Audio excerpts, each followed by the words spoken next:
Aujourd'hui, on se retrouve pour l'épisode numéro 13 et on va parler de l'importance de continuer à apprendre, peu importe où on se trouve dans notre vie.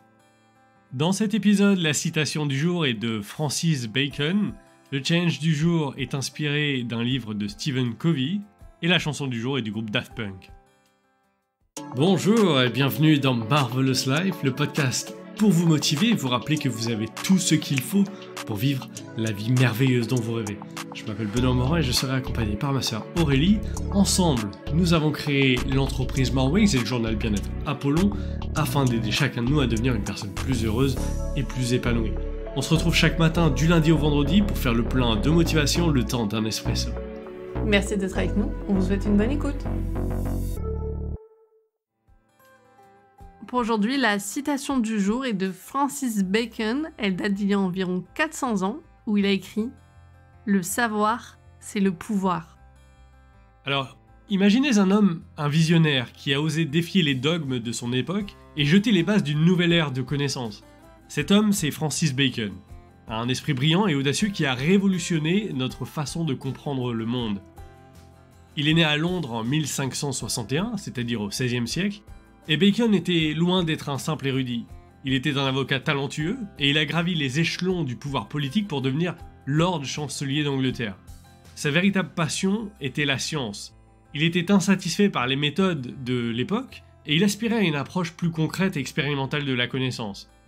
Alors son ambition était immense, c'était de réinventer la science en la débarrassant des superstitions et des préjugés.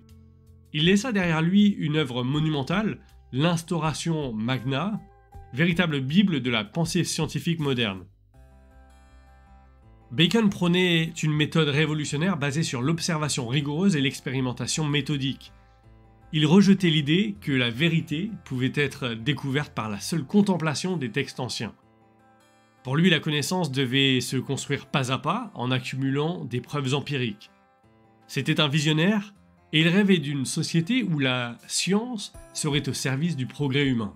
Dans son œuvre utopique La Nouvelle Atlantide, il dépeint une île imaginaire où la recherche scientifique est florissante et où les connaissances sont utilisées pour améliorer le bien-être de tous. L'influence de Bacon sur la pensée occidentale est donc immense. Sa méthode scientifique a permis d'accomplir des progrès extraordinaires dans tous les domaines du savoir. On lui doit en grande partie l'avènement de la science moderne et de l'ère des Lumières. Au final, l'apprentissage continu nous demande d'oser mettre en application ce que nous avons appris et chercher à toujours apprendre de nouvelles choses, apprendre de nos erreurs et de nos échecs, mais aussi de nos réussites. Napoleon Hill, dont nous avons parlé hier, a d'ailleurs dit que la voie du succès est la voie de la poursuite continue du savoir. Aujourd'hui, nous vous recommandons le livre de Stephen Covey, un des livres les plus recommandés dans le monde du développement personnel, et à raison. Il s'appelle « Les 7 habitudes de ceux qui réalisent tout ce qu'ils entreprennent ». Dans ce livre, Stephen Covey souligne l'importance de l'apprentissage continu, de l'investissement en soi et de l'action pour la croissance et le progrès personnel. Pour lui, les habitudes sont, on le cite, le point de rencontre de la connaissance, du savoir-faire et du désir. La connaissance répond au pourquoi et au que faire.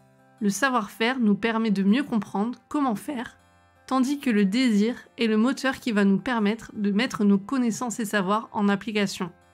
Développer ces 3 dimensions permet de développer les habitudes qui nous permettent de transformer notre quotidien.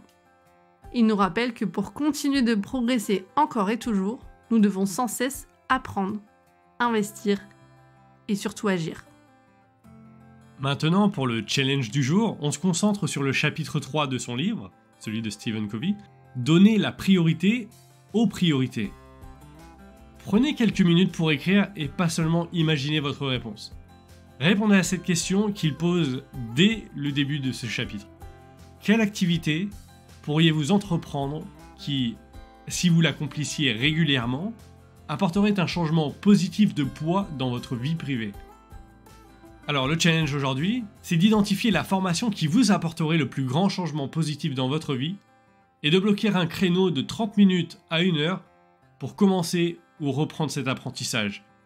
Évidemment, c'est aujourd'hui, sauf s'il est un peu tard, ce sera pour demain, mais programmez, bloquez un moment dans cette journée pour le faire.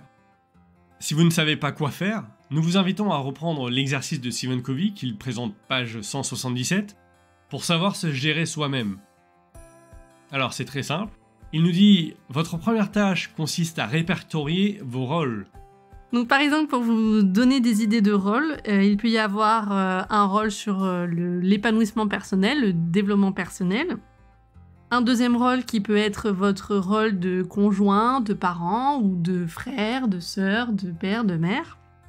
Et il peut y avoir un troisième rôle, notamment par exemple si vous êtes étudiant ou si vous avez un métier, employé, directeur. Donc vous notez ça en troisième rôle.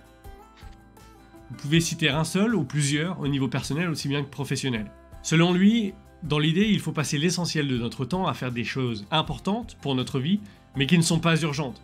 Pour y parvenir, il faut s'assurer de réduire au possible les activités qui ont une faible importance, qu'elles soient urgentes ou non. On retrouve là la matrice d'Eisenhower dont on parlera bientôt.